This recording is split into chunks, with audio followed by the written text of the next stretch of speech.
Ok, coucou les amis, bonjour les fans, bonjour les passionnés.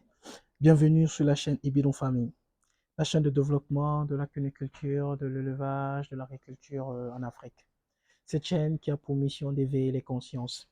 Vous savez, parfois je vais sur YouTube, bon, parce que je n'ai pas TikTok, donc je sais même pas trop comment ça se passe. Mais chaque fois que je suis sur Facebook et tout, je me rends compte à quel point la jeunesse africaine est en pleine dérive. Vous ne pouvez pas faire trois publications sans voir des fesses ou un jeune Africain en train de danser et de faire la fête. J'ai comme l'impression qu'on nous abrutit pour nous détourner. À une ère aujourd'hui où l'Afrique a besoin de prouver son potentiel, où on a besoin aujourd'hui de nous réveiller, de comprendre et de montrer que nous aussi on sait faire des choses. Tandis que quand vous regardez les vidéos des petits Chinois, vous allez voir, ils ont toujours fabriqué un petit truc, un petit gadget, on vous montre comment ça marche et tout, et on est toujours content de pouvoir aller acheter ça. Ils ont fait en sorte même d'avoir des distributeurs un peu partout dans le monde, même dans nos pays, pour avoir des petits gadgets, des petits micros, des petits appareils électroménagers, des petits trucs comme ça. Et nous, tout ce qu'on sait faire, c'est faire la fête, c'est danser, se dénuder pour montrer les parties et puis bon voilà quoi. Bref, le conseil il est là. L'Afrique aujourd'hui a besoin de se révéler. L'Afrique aujourd'hui a besoin de montrer son potentiel. Là, on est parti 2 semaines et on revient à la maison, on revient aux affaires et on est allé prier Dieu pour qu'il mette sa baraka dedans parce que c'est lui qui nous permet d'être ce qu'on est. D'accord. N'oubliez pas, si vous êtes nouveau sur la chaîne, d'activer la cloche de notification, de vous abonner surtout pour ne rien rater de nos prochaines vidéos. Si on est là aujourd'hui, c'est pour parler d'un sujet qui est très important parce qu'il y a beaucoup d'éleveurs qui me l'ont réclamé, c'est comment réussir l'amélioration génétique. Mais quand on parle d'amélioration génétique, on parle réellement de quoi? Parce qu'il faut déjà avoir des bases claires et nettes. C'est quoi le métissage? C'est quoi l'hybridation? C'est quoi un résultat de sélection génétique? C'est quoi un OGM? Il faut déjà connaître tout ça dans la tête. Ensuite, c'est quoi un cycle de reproduction chez le lapin? C'est quoi une génération?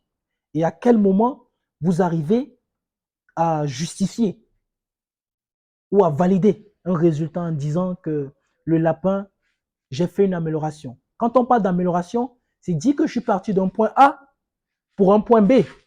C'est bien ça. Mais que je suis allé en montant, pas que je suis allé en descendant. Vous voyez?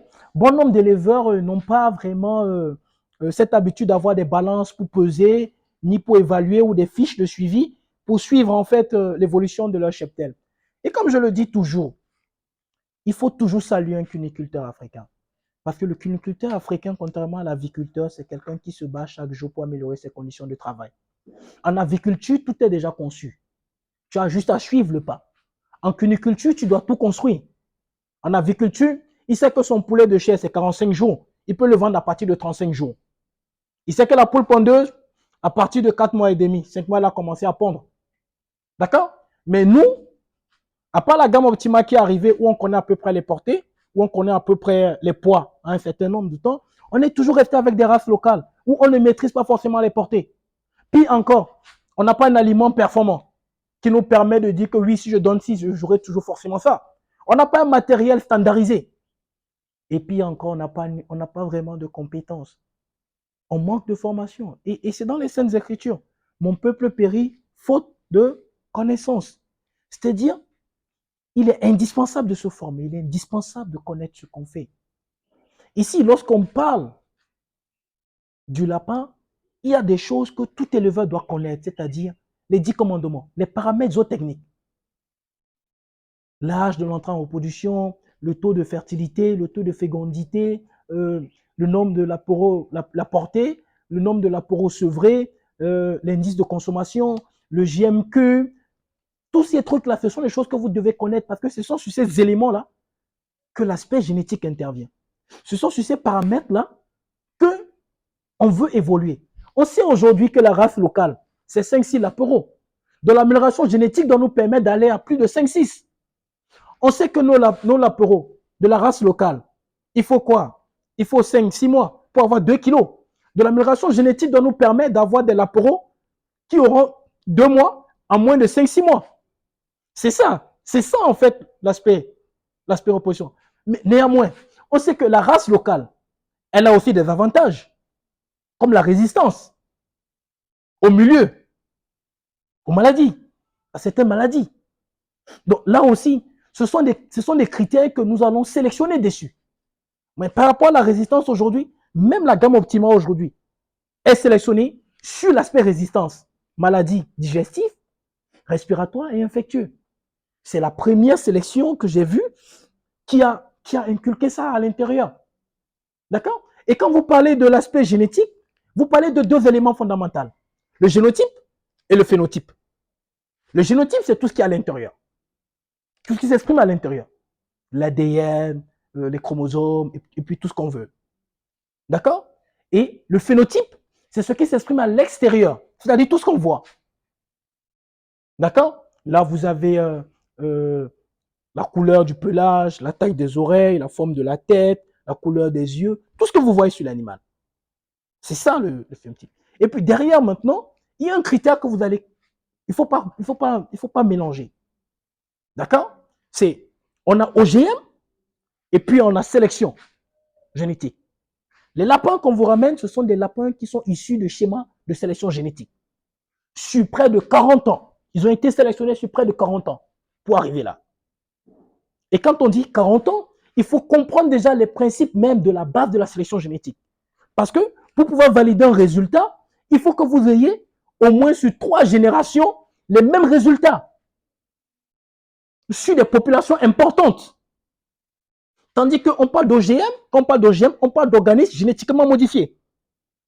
Ça veut dire que ce sont des animaux qui, à la base, n'avaient pas ce potentiel génétique en eux et où, avec injection de produits chimiques, on va venir modifier les séquences d'ADN pour qu'ils puissent avoir ça. Vous voyez, chez nous, généralement, chez nous, les humains, vous avez aujourd'hui la nouvelle vague. Vous voyez les femmes qui sont naturellement plates chez elles et qui aujourd'hui se font des injections pour avoir des fesses, pour avoir des seins. Vous avez des femmes qui sont naturellement noires, qui aujourd'hui décident de devenir blanches, mais qui pour ça font recours à des produits. On ne va pas dire que les femmes OGM existent, pardon, je n'ai pas dit ça. D'accord? On va rester dans ce qu'on connaît, le lapin. Mais il faut comprendre que les lapins qu'on vous ramène, ce n'est pas des souches pures. C'est vrai, il y a une pureté au niveau de la souche parce que le résultat est stable. Le matériel génétique est stable. Et tous les critères, les paramètres zootechniques sont stables à l'intérieur. Ce sont des hybrides. Quand vous regardez sur le site internet, on parle de lapin hybride. À ne pas confondre avec les souches pures. Lorsque vous parlez de souches pures, vous parlez par exemple au niveau de la race locale. Bon, voilà. Ça, on parle race locale. Là, on parle de la catégorie des types de races de lapins. D'accord? Les catégories de races de lapins, on parle des races locales. Les races locales, ce sont des lapins de brousse qu'on a ramassés, on a domestiqués et puis on a essayé de faire de l'élevage. C'est ça qui est généralement répandu en Afrique. D'accord? Ce sont des lapins qui ont une croissance très lente, une prolificité faible. D'accord? Mais qui mangent un peu de tout. Même la pâte, tout ce que vous leur donnez, ils bouffent. Et puis, ce sont des lapins qui généralement ne dépassent pas les 3-4 kilos. D'accord? Des lapins vraiment très petits de taille. Et puis derrière, vous avez des races moyennes ou races commerciales. Et ce sont ces races moyennes, races commerciales, où nous, on intervient. C'est dans cette catégorie-là qu'on intervient. Parce que la plupart des souches pures que vous avez là, vous avez le californien, le néo-zélandais, le fauve de Bourgogne, comment ça s'appelle encore, on a dit le néo, on a le gris boubounet, on a quoi? On a plein de races. Mais ce sont des lapins qui varient généralement entre 4 et 10 kilos, voire 12 kilos. Ce sont des lapins qui sont conçus généralement pour la production de chair. Parce qu'il faut comprendre, ça ne sert à rien d'avoir un gros lapin, mais ce qu'il faut, c'est un lapin prolifique, qui va vous donner des petits qui vont vite grandir. Et dans les souches pures, au niveau des races commerciales, vous avez le néo-zélandais, le papillon, ce sont ces races-là. Et après, vous avez les races lourdes, ou généralement dites races commerciales, ou pas commerciales, races animales de compagnie. Vous avez les géants blancs de Bouscar, vous avez les géants de Flandre, vous avez le géant de Flandre allemand ou belge qui peut aller jusqu'à 15-16 kilos. C'est des lapins immenses, d'autres même jusqu'à 20 kilos. Vous avez le géant bélier français qui aussi est un grand monstre, très grand. Mais généralement, ces races-là, ce ne sont pas des races très prolifiques. Ce sont des races qui vous donnent 3-4 lapereaux. D'accord? Donc là, on reste vraiment dans des races commerciales. Et il faut comprendre, les lapins de la gamme Optima sont des hybrides. qui ont été travaillés pendant plus de 60 ans à partir des races pures, à partir des souches pures. Et d'où aujourd'hui, ils ont stabilisé le résultat. D'accord? Pour tout ce qui est schéma de sélection, allez sur le site internet, vous allez voir. Vous savez, quand des gens sont venus vers moi, ils m'ont dit, Monsieur Aziz, on veut des lapins pour la production de chair. Il n'y a personne qui m'a dit, je veux des lapins pour faire des reproducteurs. D'accord? C'est que pour la production de chair. Et si c'est pour la production de chair, je vous ai donné ce qu'il fallait, la gamme Optima. Si vous voulez tricher maintenant, vous allez payer le prix. Mais malgré ça, je vous ai expliqué comment ça se passe. Vous savez, lorsque j'ai en face de moi quelqu'un qui vient acheter la gamme Optima, moi j'ai plein d'élevages que j'ai mis en place, que ce soit au Bénin, au Sénégal ou en Côte d'Ivoire, où les gens ils m'ont dit, Monsieur Aziz, je vais installer 100 femelles. Je leur ai dit, ok, mais vous n'allez pas acheter 100 lapins de la gamme Optima. Vous allez acheter peut-être 30 ou 20. Et sur deux portées, vous allez pouvoir remplir votre bâtiment tout en suivant le schéma de sélection. D'accord? Il vous faut plusieurs mâles. Ça veut dire quoi? Ça veut dire que si on sait qu'une femelle peut donner jusqu'à 10, je prends la base moyenne, 10.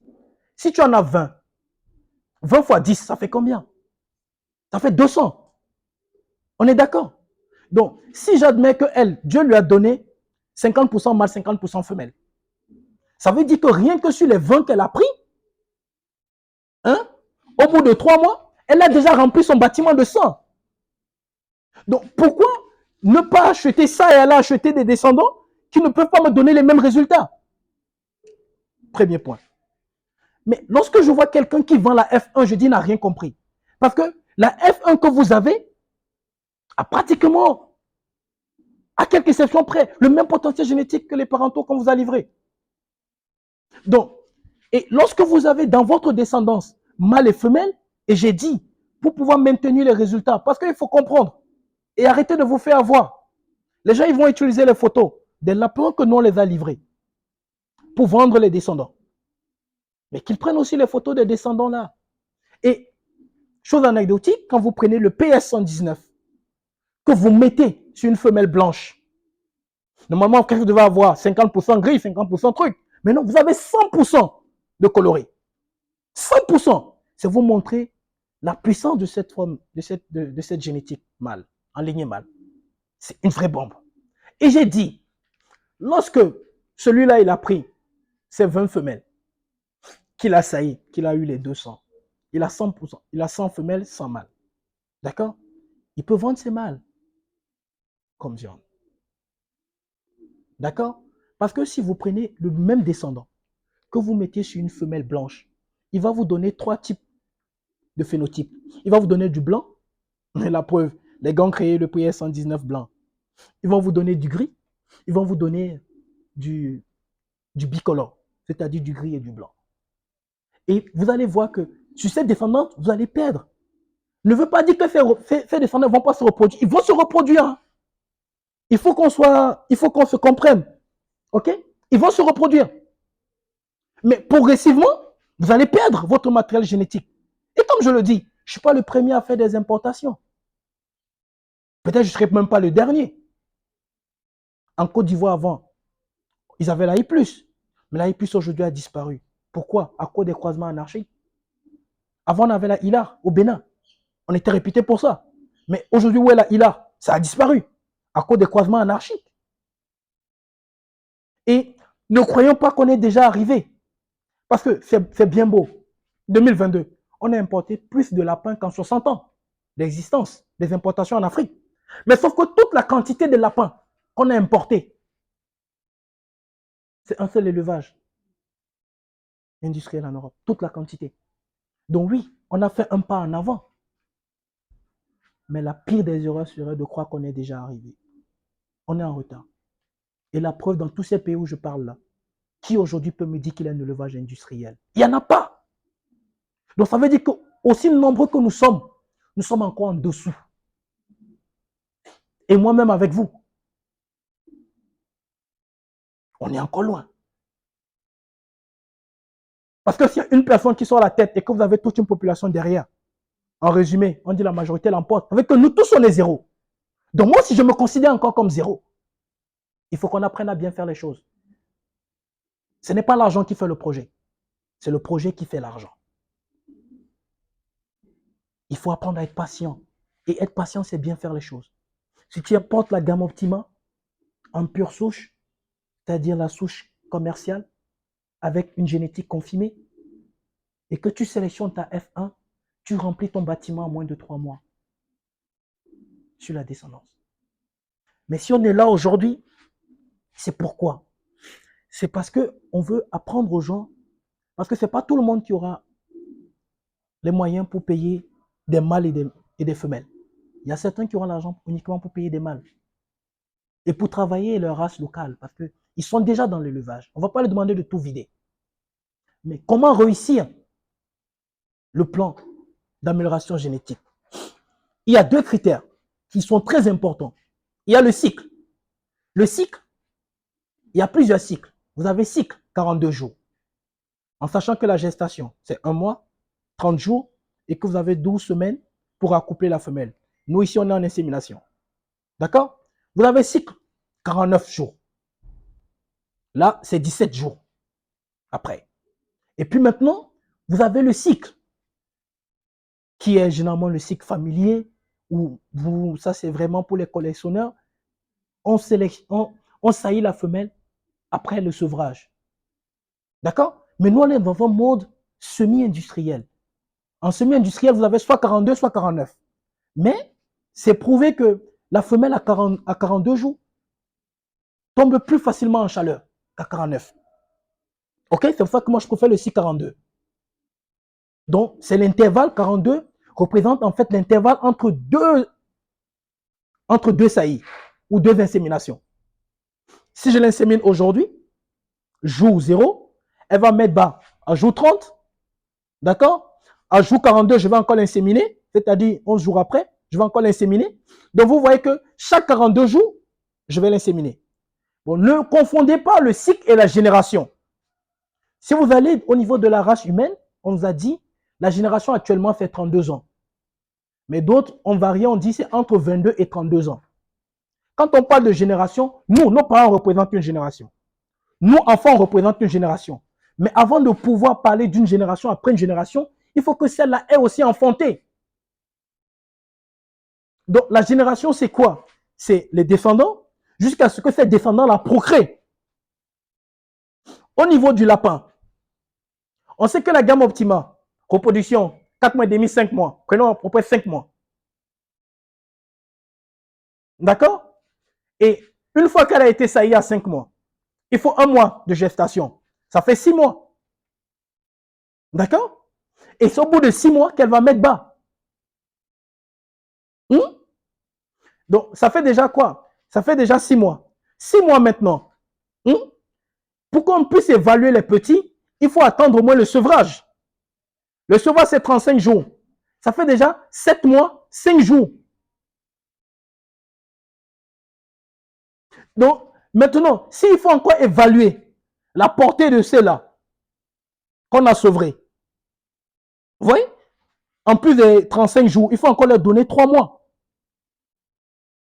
3 4 mois. Pour qu'eux aussi puissent mettre bas. Donc, vous voyez que si vous regardez comme ça, pour pouvoir suivre vraiment une génération, ça va prendre 9 mois dans le lapin. Et ça, c'est 9 mois avec la gamme Optima. Donc, si vous avez la race locale, vous êtes à plus d'1 an. Pour pouvoir évaluer et valider un résultat. Et plus loin encore, on vous dit, il faudrait aller à la 3e mise bas pour valider les performances d'une femelle. La première mise bas est grandie encore. La deuxième mise bas, elle est encore en croissance. C'est en 3e mise bas qu'elle exprime son potentiel. Ok? Donc, il faut faire très attention. Donc, moi, quand je vois des gens qui ont eu une mise bas et qui me disent qu'ils ont validé les résultats génétiques, je dis, ben, écoutez les gars, attention. Arrêtons de dire du n'importe quoi. Ok? Si on est là aujourd'hui, c'est vraiment pour ceux qui auront pris des mâles de la gamme Optima, qui ont des femelles et qui veulent avoir un résultat. Comment ça se passe? Je prends le PS40. D'accord? J'ai mâle PS40. Que je vais accoupler avec une femelle race locale. D'accord? Ici, race locale, je vais l'appeler niveau 0. Les croisements de ces deux-là. Et ici, il faut faire très attention. Il faut vraiment faire très attention.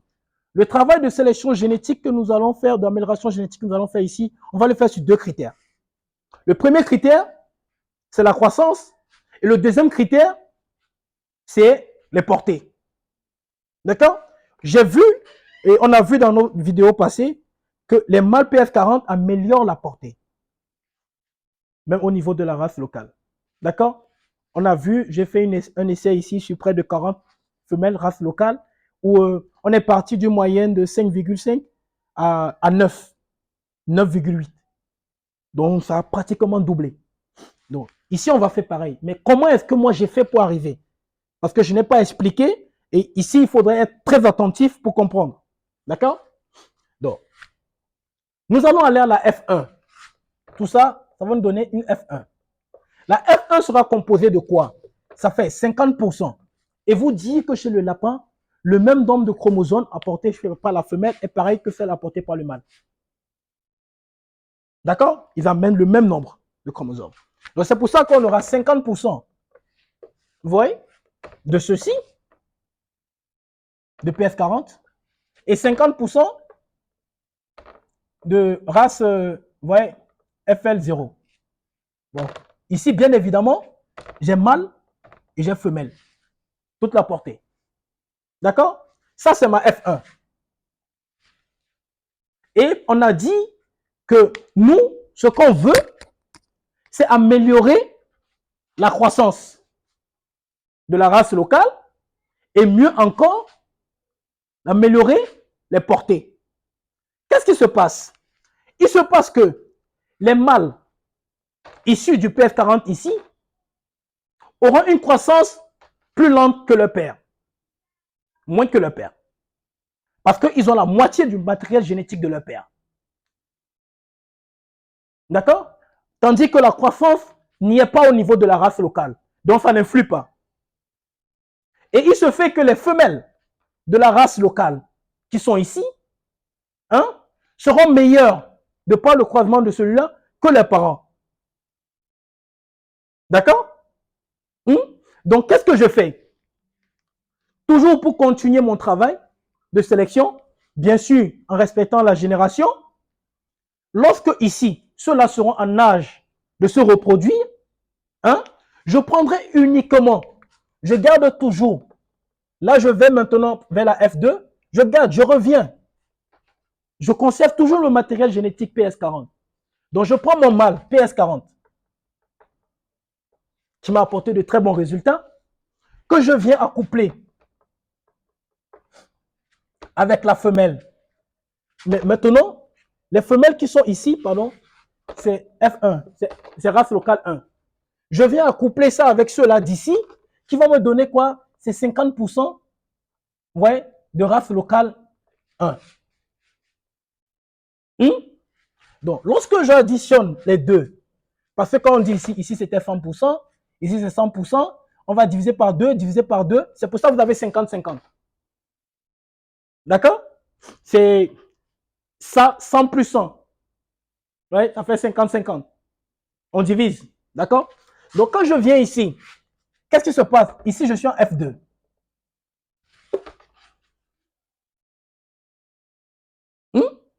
Je suis en F2.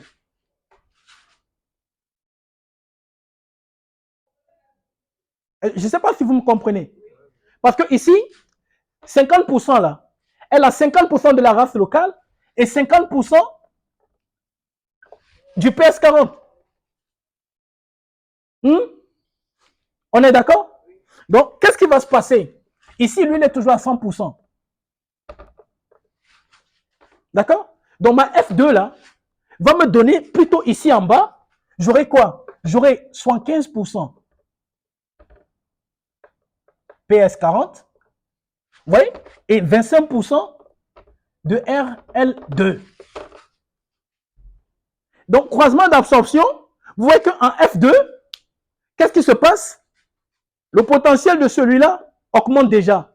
Les mâles ici, là, seront plus rapides en croissance que les mâles que j'ai eu ici en F1. Ils seront toujours meilleurs que les mâles qui seront ici. D'accord? Mais ce qui, moi, m'intéresse, c'est les femelles qui sont ici. Donc, pour continuer encore mon travail de sélection génétique, je vais aller en F3. Et c'est la F3 qui doit être en mesure, vous voyez, de pouvoir confiner mes résultats.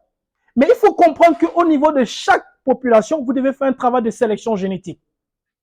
C'est-à-dire, vous allez regarder les femelles qui ont les plus grosses portées. C'est dans ces lots-là que vous allez sélectionner celles qui allaitent bien les enfants, qui ont un très bon poil, qui ont une très belle conformation et tout. Ce sont ces femelles-là que vous allez conserver pour ramener encore à la reproduction. D'accord? Parce que j'ai dit, une femelle saillie n'est pas égale à une femelle gestante. Une femelle qui vous fait 10 latéraux et qui vous sauve 2 n'est pas intéressant. C'est une femelle qui vous fait 10, qui garde les 10 qui est important. Donc vous allez faire une sélection au niveau de ça. D'accord? Donc là, ça vous fait 25%. Et bien évidemment, tout comme ici, j'élimine les mâles. Je les envoie à la boucherie. Parce que mon travail, c'est uniquement sur l'amélioration génétique pour toujours améliorer les performances de mes mâles. D'accord? Et améliorer leur gabarit. Donc, une fois que c'est fait, je vais maintenant à la F3. La F3, qu'est-ce qui se passe? Je prends encore mon mâle, M, PS40. D'accord? Lui, il est toujours à 100%. Donc, c'est toujours la même génétique de départ que je prends. C'est-à-dire, c'est un croisement d'absorption. Je prends la race, je garde la race locale. Pourquoi? Parce que la race locale aussi a des avantages. La résistance. Elle mange un peu de tout. Elle est adaptée à notre environnement. Elle a une certaine rusticité au niveau de pas mal de choses. D'accord? Mais il faut l'améliorer pour la mener, parce qu'on a dit il faut qu'elle grandisse plus vite, qu'elle donne plus de l'apéro. D'accord? Donc, maintenant, je viens ici, il est toujours à 100%. D'accord? Je fais encore le croisement, ouais, avec des femelles. Mais maintenant, les femelles que j'ai ici, ce sont des femelles qui ont 25% de RL2. D'accord? Ici, on est toujours à 100%. Donc, ça me fait la F3. OK? La F3, qu'est-ce qui va se passer? Vous voyez que ici, j'aurai 87,2% de PS40. Contre 12,5% de RL3. Donc, vous allez voir que progressivement, j'ai absorbé la race locale, je l'ai améliorée, et dans ça, j'ai ajouté progressivement le potentiel génétique de cela. Donc, vous voyez, tous les enfants qui vont naître ici auront 87,2% du PS40 et 12,5% de la race locale. Au départ, on avait 100% de race locale au RL0. Après, on a eu RL1. Ensuite, on a eu le RL2. À partir de, on a eu le 3. C'est comme ça l'amélioration génétique. Et on a dit, une génération, il faut au moins 9 mois. Donc, vous voyez que pour atteindre ce résultat-là, il vous faut 27 mois.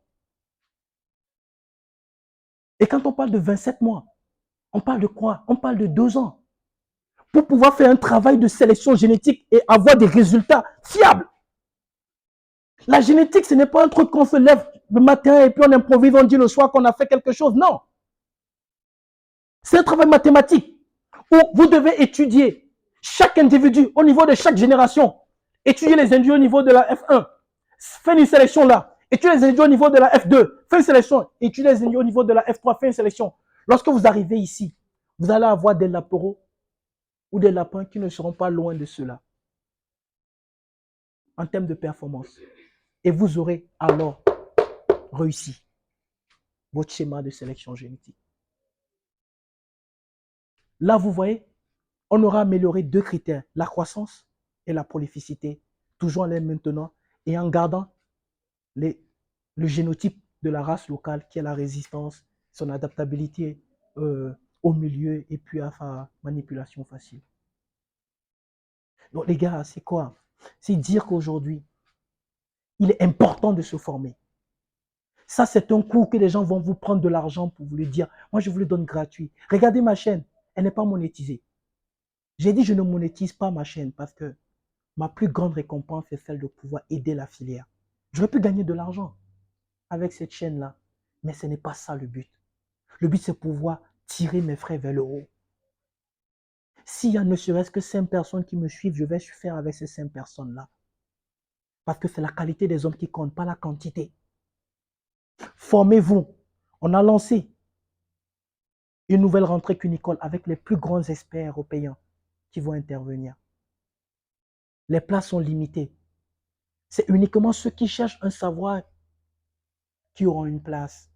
On ne veut pas des plaisantins. On ne veut pas des gens qui n'ont pas de vision. J'ai dit, celui qui achète la gamme Optima, vous n'avez pas besoin d'acheter des centaines. Achetez ce que vos moyens vous permettent.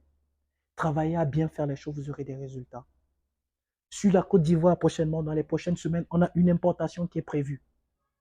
Si tu n'as pas l'argent pour avoir mâle et femelle, ce n'est pas grave. Si nous on a un excédent de mâle, on va te vendre le mâle.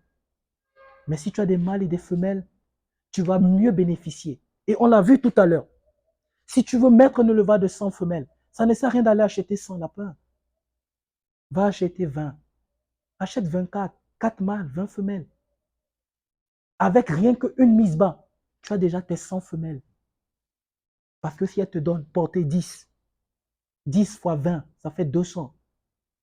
Ça te fait plus 200, tu as 50% de mâles, 50% de femelles. Ça veut dire que tu as 100 femelles dedans. Plus tes 20, ça fait 120 femelles. 120 femelles, tu as encore la possibilité de sélectionner encore 80 dans ta descendance. Et après, tu es tranquille. Apprenons à bien faire les choses. On n'est pas là pour combattre qui que ce soit. On est juste là pour dire aux gens, ce n'est pas l'argent qui fait le projet. C'est le projet qui fait l'argent. Il est important que la jeunesse africaine arrête d'être divertie. On a du potentiel. L'Afrique, c'est l'avenir. On a fait beaucoup d'erreurs dans le passé. On l'a payé cash. Je n'accepterai pas qu'on fasse encore de cette gamme Optima ce qu'on a fait avec la I+, ce qu'on a fait avec la I. Là, il faut qu'on apprenne à bien faire les choses. Être éleveur de lapins en Afrique, ce n'est pas facile. Dans le peu de moyens que vous avez, il faut arrêter de le dilapider en faisant mal les choses. Formez-vous. Sans la formation, vous n'y arriverez pas. J'ai un bagage intellectuel.